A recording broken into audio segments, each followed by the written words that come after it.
নিয়ন্ত্রক সংস্থার নীতি জটিলতার কারণে ভালো কোম্পানি বাজারে আসতে আগ্রহী হচ্ছে না।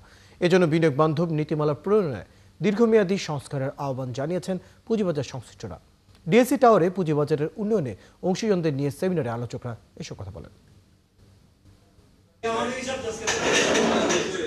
অর্থনীতিতে পুঁজিবাজার গুরুত্বপূর্ণ ভূমিকা পালন করলেও বিপরীত পথে বাংলাদেশ।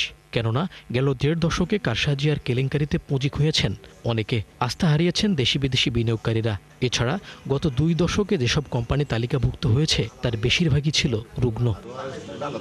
অন্তর্বর্তী সরকার সংস্কারের উদ্যোগ নিলেও ১ বছরে বাজারে আসেনি নতুন কোনো আইপিও। এ সংক্রান্ত নীতিমালা নিয়ে আয়োজিত সেমিনারে বক্তারা বলেন, আইনি বাধ্যবাধকতায় বাজারে আসছে না ভালো কোম্পানি। তাই বিনিয়োগকারীদের আস্থা ফেরাতে নিয়ন্ত্রক সংস্থার স্বচ্ছতা ও জবাবদিহিতা নিশ্চিত করার তাগিদ বক্তাদের। হাজার হাজার ডাইরেক্টিভ, কিভাবে আইপিও আছে? আপনি তো সকলের স্বাধীনতা কাজ করে দিচ্ছেন।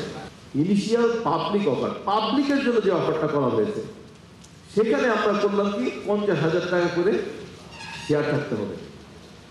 এটা কোনোদিন হয়? আলোচকরা বলেন, বাজারে গতি আনতে অন্তর্ভুক্ত করতে হবে ভালো মৌলভিত্তিক প্রতিষ্ঠান।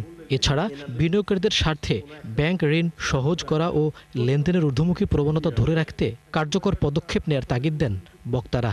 আমরা এমন একটা আইপিও রেগুলেশন করতে চাই যাতে আমাদের এই যে পুঁজিবাজারের এখন যে অবস্থা সেই জায়গা থেকে বের হয়ে এসে আমরা একটা efficient, transparent and vibrant capital market, যেটা আমাদের অর্থনীতির জন্য সহযোগী বা প্রধান ভূমিকা পালন করবে। Stock exchange should be empowered.